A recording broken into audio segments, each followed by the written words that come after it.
All right, so Knife of Dreams, the first post-slog book other than New Spring that I read. What are my thoughts on it? Was it better than the slog? Was it as good as everybody says it is? If you follow me on Goodreads or you talk to me in Discord, you already know my thoughts. They were relatively high. This book did take me a while to get into. I'm not going to lie about that. For the first, 200 or so pages of this, I was just like, okay, this is still kind of meandering a little bit. Like, let's get going. But I am happy to say that there is a lot here. There are tons of great moments. Pretty, game-changing things happen in this book. So let's talk about it. And of course, you're this far into the Wheel of Time. This is going to be spoiler-filled. These books have been out forever. This is not a spoiler-free review. So starting off with, we'll get the negative stuff out of the way. And that's because the prologue was 100 pages long in this hardcover. And it wasn't following events that I necessarily cared about. You had Galad doing his duel and becoming sort of like the captain of the White Cloaks. You have Galena being captured and basically convincing Perrin to delay his attack on the Shido, which of course comes back later and bites him in the ass. And you have Egwene, who was captured at the conclusion of Crossroads of Twilight, basically the only thing that happened in that book. And she is sent to Tar Valon as a prisoner. She is basically deranked by Elaida, and instead of being killed, she is made to be an apprentice again. And just sort of, they treat her as if like it wasn't her fault, she was misguided. They're going to try to, what seems like brainwash her, basically, and like make her follow Elaida. Doesn't work out, but she gets spanked an awful lot. This is probably the spankiest Wheel of Time book in the entire series, unless The Gathering Storm beats it. But you've got Egwene being why is spanking such a weird like adult punishment in this world? That's kind of weird that they're just like spanking people, and like Matt's talking about spanking Tuon, and there's a lot of spanking talk in this book. But so normally what I do, if you've watched these reviews before, is sort of like a quick intro to what's going on, and then I really just talk about character moments. I don't follow it beat by beat. I don't go through the entire, start to finish.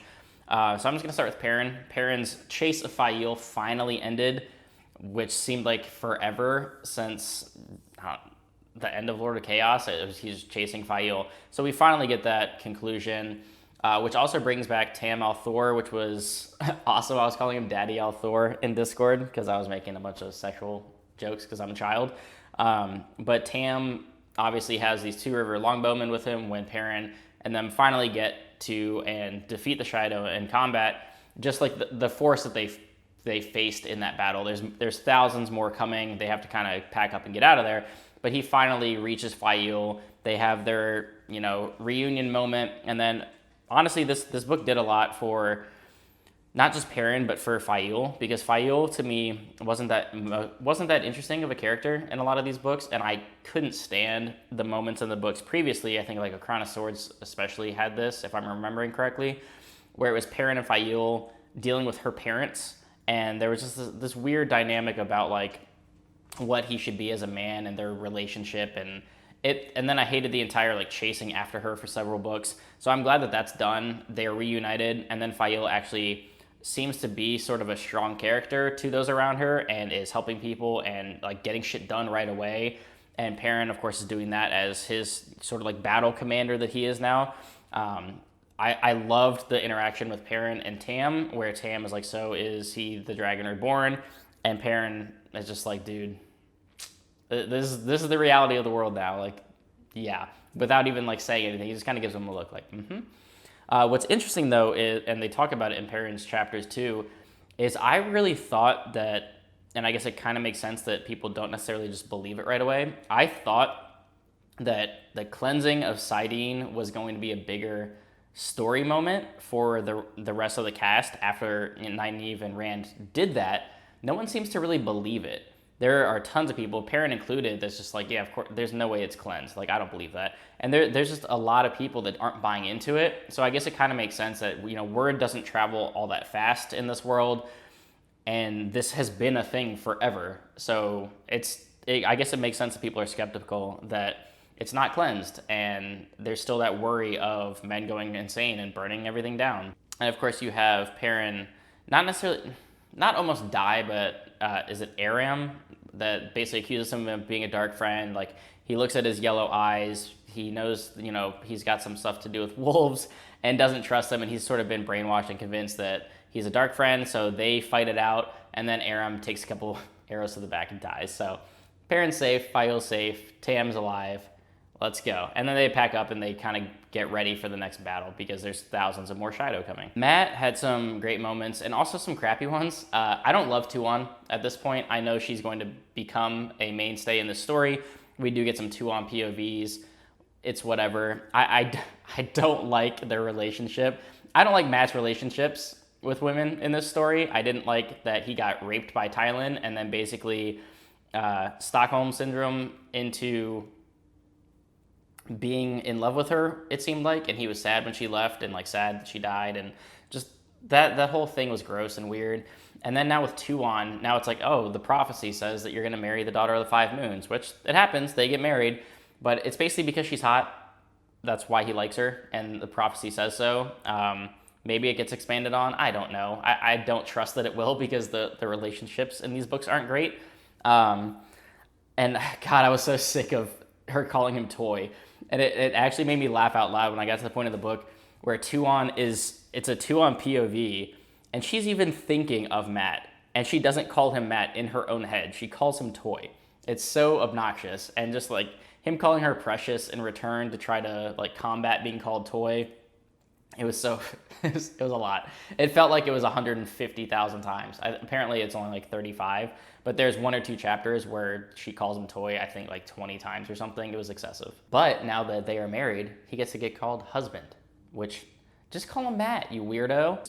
I like seeing each of these characters kind of like in their own standalone combat and not just Rand or not just Perrin. Like, you get sort of everybody fighting their own battles throughout the story, and it's really starting to come to a head in this book specifically, where you're really starting to get that buildup of, all right, let's get to Tarmangayden. It's a theme throughout the entire book. Like, they're constantly mentioning it.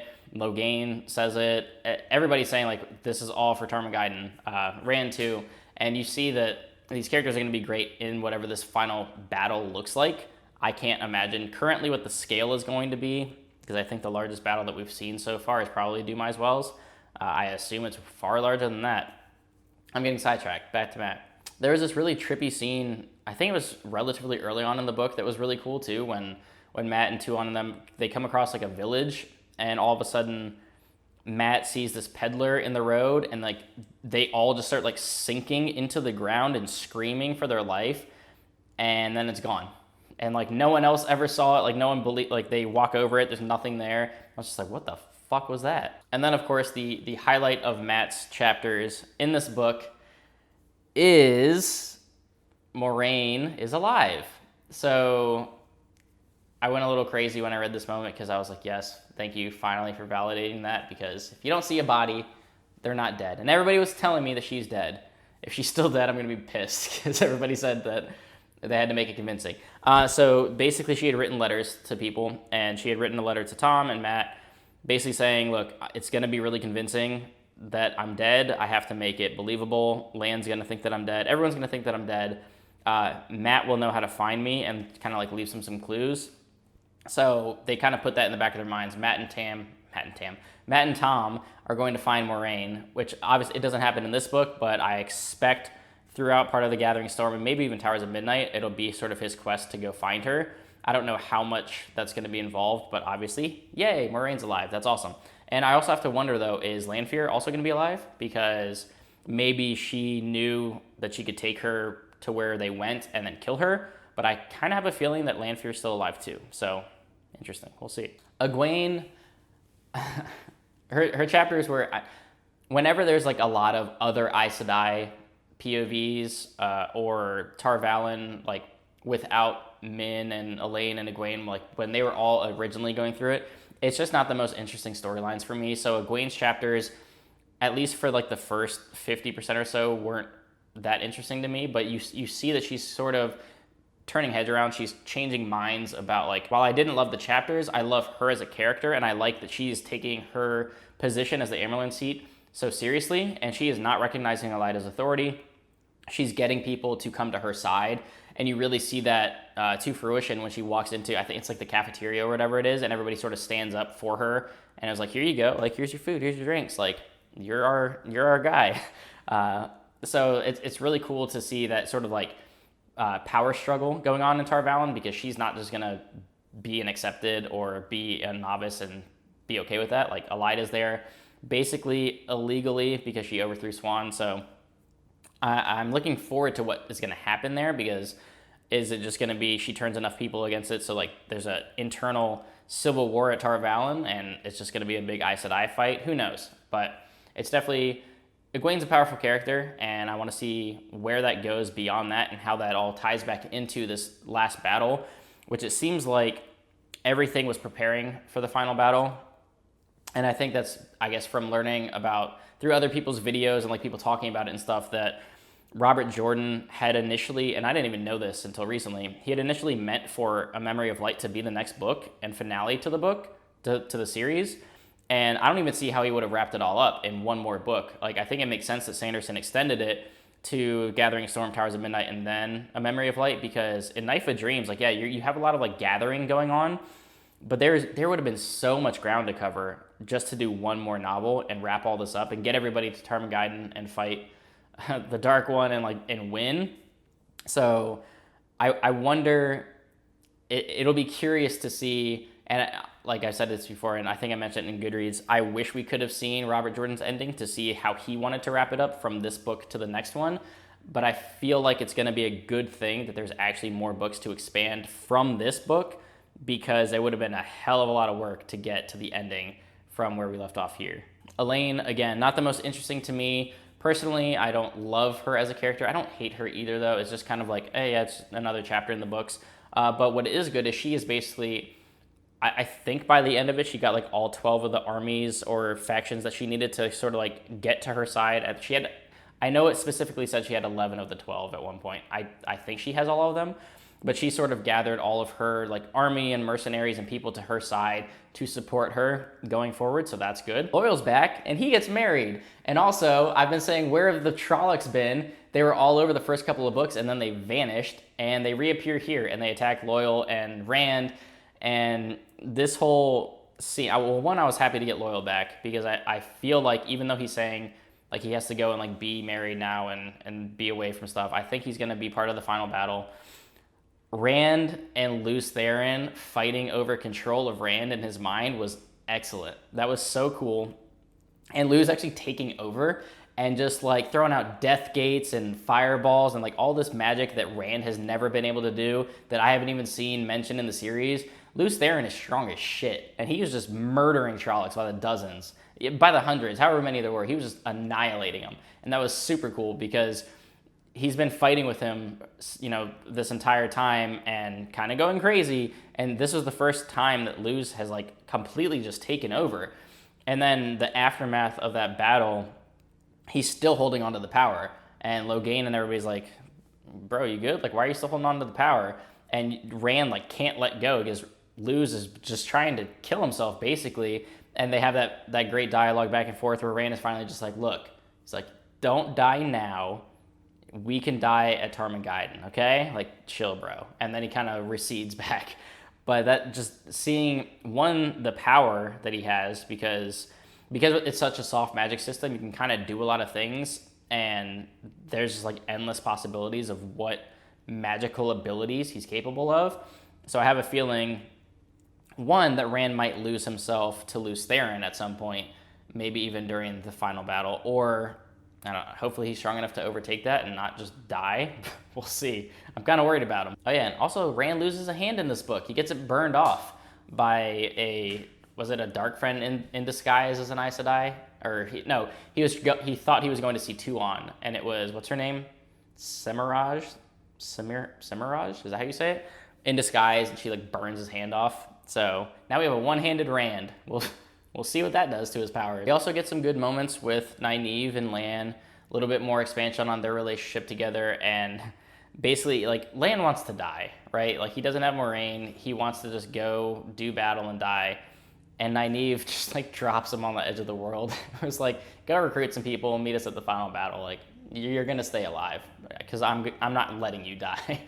which is kind of great. And you get the great moment of like throughout this book, like people are being recruited for Tarmogeddon, and she goes to like the Golden Crane. You get that great line of the Golden Crane flies for Tarmogeddon, which when I read that, I was getting sort of like Lord of the Rings, like Muster the Rohirrim vibes of just Rohan just like getting all these horses ready to go like battle at Minas Tirith and save the day. So that was really cool. I love the whole like prepping for battle stuff that's going on. And there's so many instances that I'm sure it was on purpose of like, you can do that at Tarmogeddon, we'll do this at Tarmogeddon, like March for Tarmogeddon. It kept like ending chapters like that, and it was so cool. Logain, you get a lot of that from too, when he is trying to rally the Sea Folk, and then they learn of a bunch of deaths in their ranks that had happened, and they're starting to mourn, and he's like, stop it. You can mourn on the way to Tarmogeddon. And I'm sure there were more moments than that, but I really love just overall how once I got past the first couple hundred pages, how this book is really just like all these characters, their arcs are starting to converge and really like get to what is going to be this conclusion and finale of the Wheel of Time. It'll be interesting to see, basically, since this was purely Robert Jordan and he wanted to end it with one more book, it'll be interesting to see how it segues from what was this book to The Gathering Storm and Towers of Midnight before A Memory of Light, because I want to see how all these things tie up. And if Sanderson kind of like everything was going like this, if he maybe like branches off a little bit and then brings it back. So we'll see how that goes. But this was a good book overall. Currently, we were just talking about this in Discord, it would be in my top 5 of the books that I've read so far. I do have a feeling that The Gathering Storm, Towers of Midnight, and A Memory of Light are going to take probably the top couple spots when I'm done, but we'll see. Definitely enjoying it. I have the finish line in view now. So it's what, July? So August, September, and November, I will be wrapping up the Wheel of Time. So that'll actually be a month earlier than I anticipated, because I thought I was going to finish in December. But that's going to do it, guys. I really enjoyed this one overall. I'm sure I missed plenty of details. You'll let me know in the comments, as you always do. I'm sure I'll get well actually'd on a few things, but I always kind of take notes as I'm going of just character things, plot elements, things like that happen. I'm never going to remember everything that happens. I'm never going to mark down all the greatest moments unless they were great to me. And that's where we're at. So on to The Gathering Storm.